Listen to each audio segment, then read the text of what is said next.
얘기를 해보기로 하고요. 소장님 옆에서 하실 말씀 많으시죠? 예, 많죠. 예. 지금 아까 그 법무부 감찰관을 이야기했는데 법무부 감찰관은 외부 모집입니다. 그 일부러 외부 모집했죠. 그래서 검찰청 소속 공무원도 아니고 법무부에 종사하는 행정직 직원도 아니고 외부에서 공채한 그리고 이 최동욱 총장이 59년생이기 때문에 네. 최 총장보다 아마 나이가 많을 겁니다. 이 법무부 감찰관은 대체로 보면 한뭐 1급 아니면 2급일 거예요. 그런 부분이고요. 그다음에 감사원 출신이라고 하던데요. 예, 그다음에 이 사법연수원 예. 15기인가 그렇습니다. 변호사 자격증도 있는 분이고요. 자, 그리고 저는 이 국민들이 흔히 검찰이 너무 과도한 권력을 가지고 있다. 검찰이 이 하나의 일심 동체 조직이고 이 자기들끼리의 내부에 규율이 세다라고 하는 부분이 과연 바람직한 거냐라고도 좀 볼 필요가 있어요. 이런 표현들이 나오는데. 검찰 공무원, 검찰총장은 공무원 아닙니까? 차관급 공무원일 거예요. 그리고 검찰총장이 예를 들어서 잘못했을 때는 그럼 누가 감찰합니까? 대검의 감찰부에서 합니까? 저는 대검 감찰부에 진정도 내고 가서 제가 조사도 받아본 적이 있어요. 진정인으로서. 그런데 대검 감찰부가 검찰총장을 감찰할 수 있겠습니까? 그렇기 때문에 법무부 장관이 검찰총장을 감찰하는 이유는 예를 들어서 대검 감찰부에 있는 사람이 문제가 있거나 대검 감찰부를 지감독할 수 있는 사람이 문제가 있거나 또 더 나아가서 이 비위나 진정이 접수됐을 때는 법무부 장관이 감찰을 할 수 있습니다. 그래서 이것은 개인의 사생활에 관한 문제가 접수됐기 때문에 보도됐기 때문에 이 감찰을 지시할 수 있는 권한이 있고요.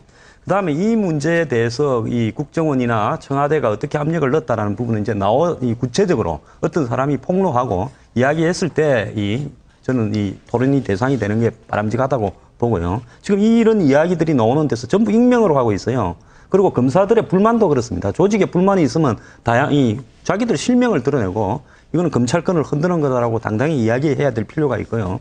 그다음에 지금 이 최 총장이 처음부터 저는 이 사건의 접근을 잘못했다고 봅니다. 조선일보가 6일 아침에 보도하려고 할 때 5일 네. 새벽 3시까지 이 범정이 뭡니까? 대검 범정이라는 게 온갖 시중에 돌아다니는 정보들을 다 수집해 가지고 있는데 아닙니까? 여기를 동원해서 이 신문사에 기자들한테 문자와 전화를 했다는 거 아닙니까? 그 다음날 보도되고 난 뒤에 검찰을 흔드는 공작이고 이 업무가 있고 국정원이 배후에서 흔들 수도 있다 해서 박지원 전 원내대표도 그 이야기를 받아서 이야기를 했지 않습니까? 왜 사생활의 문제에서 이 조직을 끌어 들어가지고 이렇게 처음부터 이렇게 왔는지. 자, 여기에 분명히 정치적인 입장이 저는 있을 수도 있어요. 그리고 최 총장을 싫어하는 정권의 입장이 있을 수도 있습니다. 역대 검찰총장이 18명이 있었는데요. 그중에 12명이 임기를 못 채웠습니다. 6명만 채웠죠. 그럼 이것은 뭘 의미하는가 하면 한국에서 역대 검찰총장이 이 정권과 특히 정권 교체기에 중간에 걸쳐 있는 검찰총장들은 대부분 갈등이 있었다는 게 한국의 지금 민주주의의 현 수준입니다. 이 정권만 그런 게 아니에요. 네. 그러면 그런 갈등이 있을 수 있을 때 본인이 더욱더 처신을 잘해야 되고 만약에 처신을 잘했는데 오해가 발생했다면 처음부터 아까 우리 손 변호사님 말씀대로 벌써 유전자 검사 끝났을 겁니다. 첫날 그렇게 했으면요. 그러면 본인이 그만두더라도 정말 정권이 자기를 죽이기 위한 업무들을 했다라고 완전히 정권을 갖다가 재단을 하면서 자기는 떳떳하게 그만둘 수도 있었을 건데 왜 이런 길을 택했는지 감찰에 시기적으로 적절했냐 이런 문제부터 이제 최 총장이 네. 어떻게 대응했어야 되느냐 이런 부분으로 가는데 네. 전두환 씨의 이제 1672억 완납보다도 이게 더 핫뉴스가 됐죠. 매일 검찰총장이 혼외자와 불륜 관계 때문에 핫뉴스가 돼가는 부분은 적절하지 못했고 감찰을 할 만한 대상이었다고 봅니다.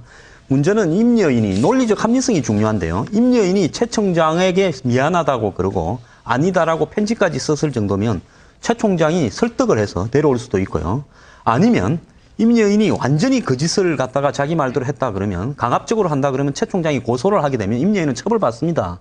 그렇기 때문에 고소를 해서 데리고 오라고 할 수도 있고요. 그러니까 설득이나 그다음에 고소 두 가지 방법을 통해서 할 수 있는 이 방법이 최 총장과 임여인 간에는 형성이 되어 있었다는 겁니다. 그러면 신속하게 아까 우리 손 변호사님 말씀대로 네. 가능했기 때문에 그걸 마치고 사퇴를 하든지 안 그러면 정권에 대해서 규탄을 하든지 했으면 최 총장이 완벽하게 이길 수 있었다고 봅니다. 혼외 자녀로 인한 법무부의 감찰 지시는 말씀하신 대로 뭐 표면적인 이유이다. 그 뒤에는 지금 많은 분들이 얘기하듯이 국정원의 무슨 기소가 있었다. 예. 자, 그럼 2005년에 당시에 천정배 장관이 청와대 지시를 받아가지고 이 강정구 씨를 국가보안법으로 구속 수사를 한다고 할 때 불구속하라고 지시를 했습니다.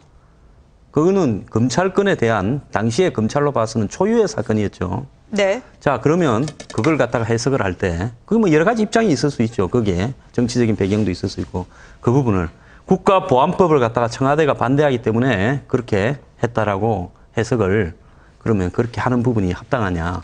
결국은 이런 부분으로 봤을 때 그 갈등이 있었다는 건 세상이 다 아는 겁니다. 검찰총장과 현 정권과의 갈등이 있었다. 그러면 검찰총장이 처신을 더더욱이 조심했어야 되고 자기가 문제가 있다고 하면 그거는 즉시 그런 자리에서 물러나는 게 맞습니다. 그리고 이 정권과 검찰총장이 예를 들어서 지금 이 최동욱 검찰총장은 이명박 전 대통령이 임명해 놓고 한 3명 중에서 1명을 어쩔 수 없이 현 정권이 골라한 거지. 현 정권이 선택한 사람도 아니에요. 그러면서 이 청문회에서 야당이 파도 미담밖에 안 논다면서 야당과의 관련성이 이 서로 간에 이 여태까지의 검찰과 정권하고의 관계하고 다르게 있었습니다. 그러니까 정권이 또 갈등이 있을 수밖에 없죠. 이런 관계에서는 본인이 처신 없이 하자가 없이 처신하는 것이 가장 중요한 부분이고요. 이 의혹만으로도 처신을 잘못한 것이다. 그럼요. 이거는 뭐 100번 잘못된 부분이고 이 정도의 의혹을 갖다가 현직 공직자에게 나타났을 때 장관급이나 차관급 중에 버틸 사람은 하나도 없을 겁니다. 행정부서, 저는 일반 행정부서에 공무원을 좀 했습니다. 예. 공개적으로 합니다. 검찰이 무슨 특수한 공무원입니까? 공개적으로 할 수 있죠. 그래서 검찰이 비공개로 한다는 검찰의 관행 때문에 그렇게 생각하는 거예요. 그다음 두 번째로요. 최 총장이 그 개인의 문제를 조직을 동원해서 최 총장은 철저하게 본인이 정치적으로 당하는 억울한 입장이 있다 하더라도 철저하게 혼자서 싸웠어야 된다고 저는 봅니다. 그래서 보도도 되기 전부터 개인적으로 이건 조직을 흔들기 위한 부분이고 배후에 누구가 있다고 언급을 하면서 해왔기 때문에 이 부분에 대한 법무장관의 이 감찰 지시도 공개적으로 할 수밖에 없다고 보고요. 상대가 언론 플레이를 하고 있는데 그럼 법무장관이 밀행으로 감찰을 합니까? 그렇기 때문에 그건 균형이 적절하다고 보고 있고요. 그러니까 개인적인 사안에 대해서 검찰 조직을 움직였다. 그것만으로도 그렇죠. 법무부의 그럼요. 감찰 지시가 있을 수 있다. 그리고 지금 현재 이게 사생활 비리에서 어디로 옹호를 갔는가 하면 자, 검찰총장이 청문회 하루 전날 4억이나 더 비싼 전세로 만약에 옮겼다는 것이 사실이라면 그 돈이 당장 어디에서 나왔는지를 돈이 없던 여인에게 의혹이고 그다음에 애가 갑자기 취재가 시작되니까 외국으로 갔다고 한다면 그 미국에 뉴욕으로 갔던 그 돈이 많이 드는 학교입니다. 그러면 그런 어떤 부분에서 누가 스폰서가 있는지도 조사가 돼야 되는 부분이죠. 이것들은 다 설입니다. 설. 지금 여기서 이야기하는 것 중에서 다 설을 갖고 이야기하지 명확한 증거로 이야기하는 게 있습니까? 그러니까. 잘 살펴보시면 이 첫 화내지 마세요. 이 첫 보도 자체가